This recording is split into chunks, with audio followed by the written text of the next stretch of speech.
বাংলা সিনেমার অপরিহার্য এক চরিত্র খলনায়ক। চলতি বছরও সিনেমা ও নাটকে এমনই কিছু খল চরিত্র আলোচনায় এসেছে। এই বছর দর্শকরা হল থেকে বেরিয়ে নায়কের নামের পাশাপাশি ভিলেনের নাম জপতে জপতে বাড়ি ফিরেছে। ঢালিউডের বাতাস এখন বদলে গেছে। এখন খলনায়ক মানেই শুধু চিৎকার চেঁচামেচি আর মার খাওয়া নয়, খলনায়ক এখন গল্পের প্রাণ, কখনো বা নায়কের চেয়েও বেশি শক্তিশালী। চলুন দেখে নেওয়া যাক 2025 সালের আলোচিত 7 খল চরিত্রকে। মনির হোসেন, নীলচক্র। উধাও সিনেমার সেই জনপ্রিয় অভিনেতা এই বছর মিঠু খান পরিচালিত নীলচক্র সিনেমায় নিজেকে একেবারে ভেঙে চুরে নতুন করে গড়েছেন। তার চরিত্রের নাম ছিল জ্যাক। তার চোখের ভাষা, থেমে থেমে কথা বলা আর শান্ত কিন্তু ভয়ঙ্কর শরীরী ভাষা দর্শকদের শিরদাঁড়ায় ভয়ের স্রোত নামিয়ে দিয়েছে। সাইলেন্ট কিলার বলতে যা বোঝায়, মনির হোসেন ছিলেন ঠিক তাই। তাণ্ডব সিনেমায় গতানুগতিকভাবে উপস্থিত হলেও নীলচক্রতে একেবারেই চমকে দেন মনির হোসেন। সৈয়দ এজাজ আহমেদ, এশা মার্ডার, কর্মফল। তিনি যে একজন নবাগত তা তার অভিনয় দেখে বোঝার উপায় নেই। বিজ্ঞাপন চিত্র থেকে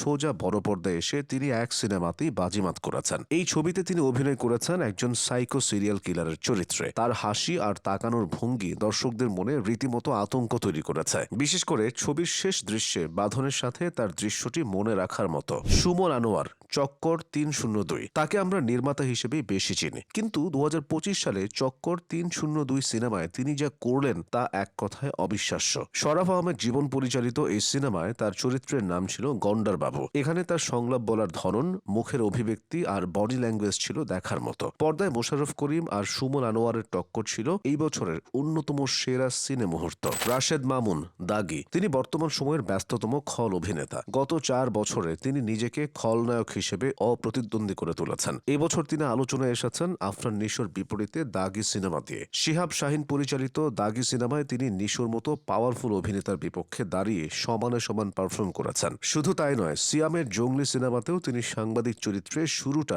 নেতিবাচক করলেও পরে তার অভিনয়ের শেডস দর্শকদের মুগ্ধ করেছে। মিশা সওদাগর, বরবাদ। ঢালিউডের খলনায়কদের কথা হবে আর মিশা সওদাগরের নাম আসবে না তা কি হয়? তিনি খলনায়ক জগতের বস। তবে এবারের মিশা সওদাগর গতানুগতিক নন। মেহেদী হাসান পরিচালিত এই ছবিতে তিনি শাকিব খানের বাবা আদিব মির্জার চরিত্রে অভিনয় করেছেন। সাধারণত আমরা তাকে শাকিবের সাথে মারামারি করতে দেখি, কিন্তু এখানে তাদের বাবা ছেলের রসায়ন আর মিশার আভিজাত্যপূর্ণ খল অভিনয় ছিল একেবারে ভিন্ন স্বাদের। শহীদুজ্জামান সেলিম, দাগি। ভার্সেটাইল অভিনেতা, মঞ্চ বা টিভি নাটক সবখানেই সেরা। আর বড় পর্দায় ভিলেন হিসেবে তিনি এখন পরিচালকদের তুরুপের তাস। এই বছর বরবাদ, জঙ্গলি সহ বেশ কিছু সিনেমায় তাকে দেখা গেলেও তিনি সবচেয়ে বেশি আলোচিত হয়েছেন দাগি সিনেমায়। শিহাব শাহিনের দাগি সিনেমায় একজন চোরা কারবারের চরিত্রে তার অভিনয় ছিল অনবদ্য। বিশেষ করে তার মুখে হিন্দি আর বাংলা মেশানোর সংলাপগুলো ছিল চরিত্রের প্রাণ। পর্দায় তিনি যতক্ষণ ছিলেন দর্শকরা তার দিক থেকে চোখ সরাতে পারেনি। তারিক আনাম খান, মেকআপ। তিনি এমন একজন কিংবদন্তি যার অভিনয়ে মন্ত্রমুগ্ধ পুরো বাংলাদেশ।